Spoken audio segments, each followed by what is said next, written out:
அவர் உன்னை வேறொன்னை கண்ணிக்கும் மலர்க்கும் கொள்ளனுக்கும் தப்புவிப்பார். அவர் தமது சிறகுகளாலே உன்னை அவர் சட்டையை கீழே அடைக்கலம் போடுவார். அவருடைய சத்தியம் பரிசம் உனக்கு கேடகமாகவும் இரவிலும் தாகம் பயங்கரத்துக்கும் பறவையில் பறக்கும் அன்புக்கும் எதிரில் நலமானும் கொள்வதற்கும் மதியானத்தில் பாலாக்கும் சங்கத்துக்கும் நீ பயப்படாதிருப்பாய்.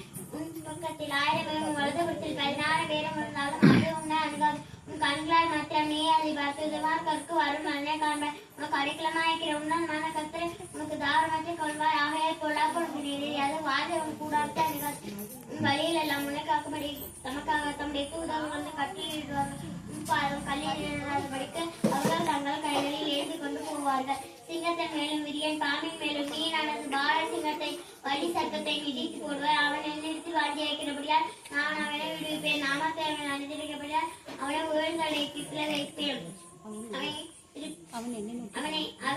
அவன் என்னை நோக்கி கூறுவான். நான் அவனுக்கு மறு உத்தரவாதங்களை செய்வேன்.